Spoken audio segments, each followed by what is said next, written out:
मुंबई गोवा महामार्ग पूर्ण होण्याआधीच टोल वसुलीचा घाट घातला जातोय आणि नॅशनल हायवे अथॉरिटी ऑफ इंडियानं टेंडर काढलेला आहे। तसंच मुंबई गोवा महामार्गावर पूर्ण होण्याआधीच हा महामार्ग पूर्ण होण्याआधीच इथे टोल वसुलीसाठी टेंडर काढण्यात आलेला आहे। रत्नागिरीतील हातिवले इथं सिंधुदुर्गातील ओसरगावच्या टोलसाठी टेंडर सुद्धा टाकण्यात आलेला आहे आणि आता करोडो रुपयांच्या टोल वसुलीचा टेंडरमध्ये उल्लेख करण्यात आलेला आहे।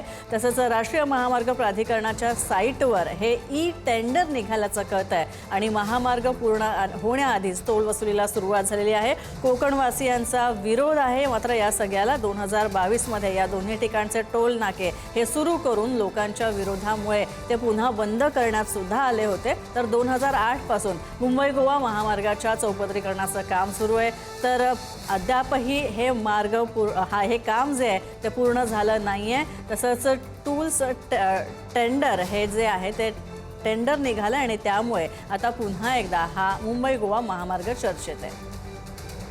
मुंबई गोवा महामार्ग म्हणजे कोकणवासियांना लागलेलं शुल्ककाष्ठच म्हणावं लागेल आणि या शुल्ककाष्ठामध्ये अजून एक भर पडलेली आहे, ती म्हणजे टोल वसुलीचा कुठेतरी घाट हा घातला गेला जातोय। मुंबई गोवा महामार्गावर हा जो महामार्ग पूर्ण होण्याच्या आधीच जो टोल वसुलीचा घाट आहे घातलेला आहे।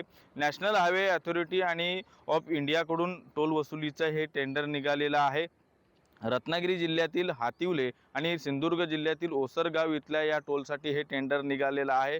जवळपास करोडो रुपयांच्या टोल वसुलीचा हा ठेका घेतला गेला आहे। राष्ट्रीय महामार्ग प्राधिकरणाच्या साईडवर हे ई टेंडर निघालेलं आपल्याला एकंदरीतच दिसून येत आहे। मुंबई गोवा महामार्ग पूर्ण होण्याआधीच आपण जर पाहिलं तर या टोल वसुलीचा घाट जो घातला गेल्यामुळे आता मोठ्या प्रमाणात विरोध देखील होतोय। 2022 मध्ये या दोन्ही ठिकाणची टोलनाके सुरू करून लोकांच्या विरोधामुळे हे जे टोलनाके आहेत हे जे सुरू झाले होते ते बंद झाले होते। भाजपचे नेते निलेश राणे यांनी देखील हातवडी टोलनाक्याच्या बाबतीमध्ये कडाडून विरोध केला होता।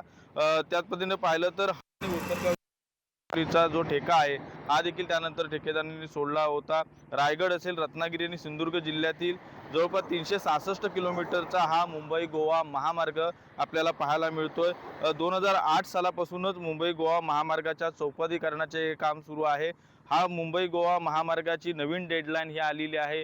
केंद्रीय मंत्री नितीन गडकरी यांनी 31 मे पर्यंत ही नवीन डेडलाईन ही काढली गेलेली आहे। राजन चव्हाण, पुढारी न्यूज, रत्नागिरी।